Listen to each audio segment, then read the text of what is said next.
E é justamente o historiador e pensador de Burkina Faso, na África, Joseph Kizerbo, que vem trazer a resposta para esta questão. E ele vem afirmar assim que a África tem história. Kizerbo, ele foi o primeiro professor negro da Universidade de Sorbonne, na França, da famosa Sorbonne, na França. E também ele é conhecido por sua obra A História da África Negra e também por refutar esta tese de que a África não tinha cultura e tampouco história. E é justamente na obra do historiador e pensador africano Joseph Kizerbo que está o cerne desta aula, a resposta para esta pergunta: a África tem história? Então vamos ver o que Joseph Kizerbo nos responde sobre isto. Para entender essa resposta, para entender a historicidade da África, nós temos que levar em consideração algumas premissas fundamentais, ok? Então vamos a elas. Bom, a primeira premissa é de que a história da África ela deve ser reescrita. E por que ela deve ser reescrita? Porque até o presente momento ela foi massacrada, camuflada, desfigurada e mutilada. Essa história, tal como nós vemos hoje da África, ela é uma história que foi obviamente mutilada. Foi negado aos povos do continente africano a historicidade de suas próprias sociedades. E aquela que chega até nós é sobretudo mutilada. Conto uma experiência para vocês. Outro dia eu, analisando um material de diversos cursos, que eu gosto de analisar as produções sobre a história da África, me deparei com uma apostila de uma universidade ou faculdade particular sobre a história da África. E fiquei estupefato com o conteúdo. Eles começam a contar a história da África a partir de duas experiências. Eles falam sobre a escravidão e falam sobre quando os africanos chegaram na Europa.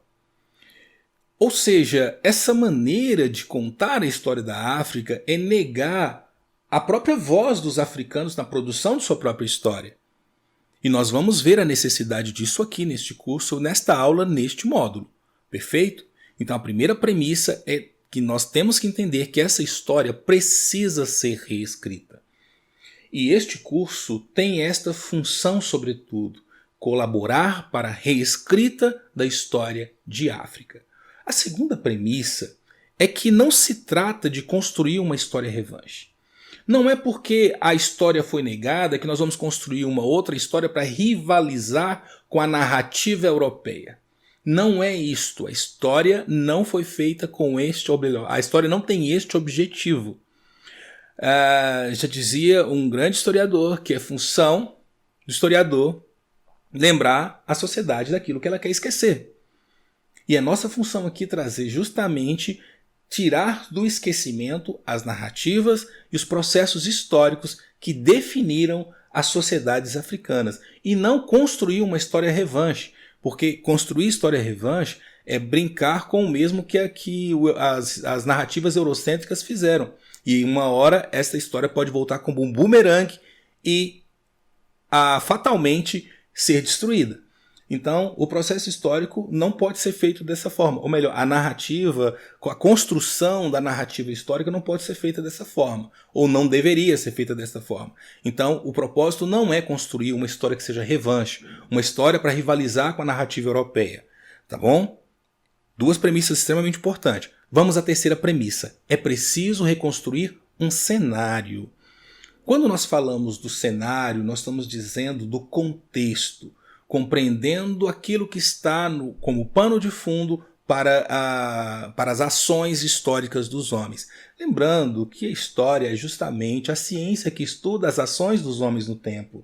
E nós, agora, os historiadores, e mais recentemente, têm buscado justamente resgatar, trazer à tona as narrativas que foram invisibilizadas porque as histórias que eram contadas eram apenas histórias dos grandes heróis, dos grandes impérios, daqueles que venceram, as histórias dos vencedores. Mas agora nós trazemos e buscamos e pesquisamos justamente a história daqueles que não foram sequer citados.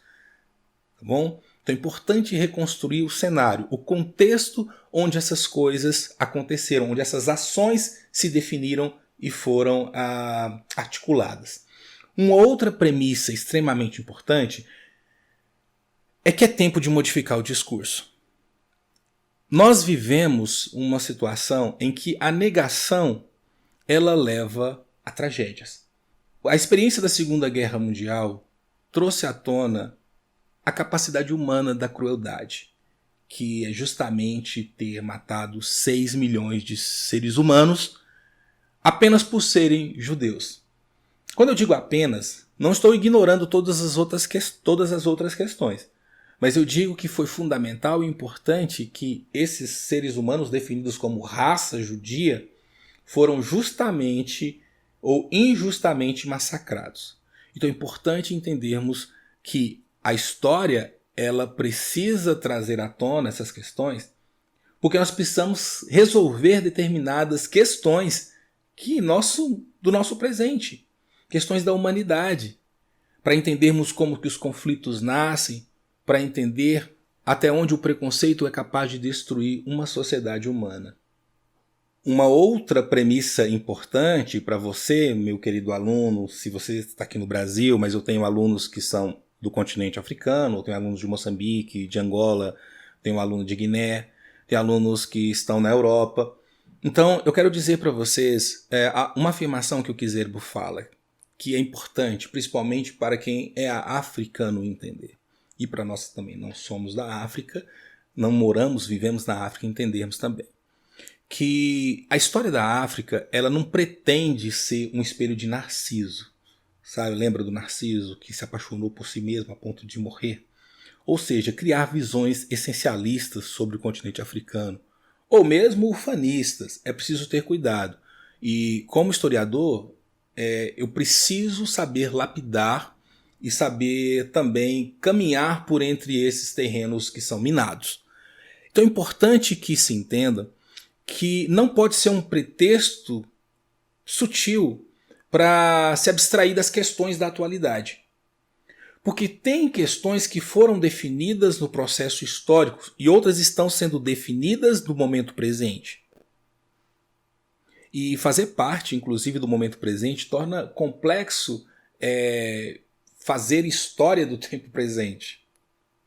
Contudo, não pode ser um pretexto que justifique, digamos assim, uma inanição em relação às próprias questões da atualidade e que são nossas, do nosso tempo, e são do tempo agora aí das sociedades africanas, do tempo dos seus presidentes, do tempo seu, meu querido aluno e aluna que está aí na África. São questões do seu tempo, consequências de outro, mas questões do seu tempo. Então, a história da África não pretende ser um espelho de Narciso. Perfeito? Então é importante entender isso. Uma outra questão muito importante é que todos os males que acometem a África, hoje, e todas as venturas que aí se revelam, resultam de inumeráveis forças impulsionadas pela história. Não é apenas uma questão que definiu, não foi apenas a colonização que definiu determinadas situações hoje, mas também, sobretudo. E é preciso compreender o contexto dentro da forma mais ampla possível e, ao mesmo tempo, fazer o recorte da análise o mais específico possível. Para partir de uma análise micro, tentarmos compreender o macro dentro dessas sociedades. Então é preciso entender que tudo o que acontece na África é resultado de forças impulsionadas ao longo do processo histórico e não apenas um acidente, não é casual, não é invenção, mas é fruto ou consequência de um longo processo histórico ou de um longo processo impulsionado por essas forças historicamente. Perfeito? Então essas premissas são importantes para considerarmos o estudo de história da África.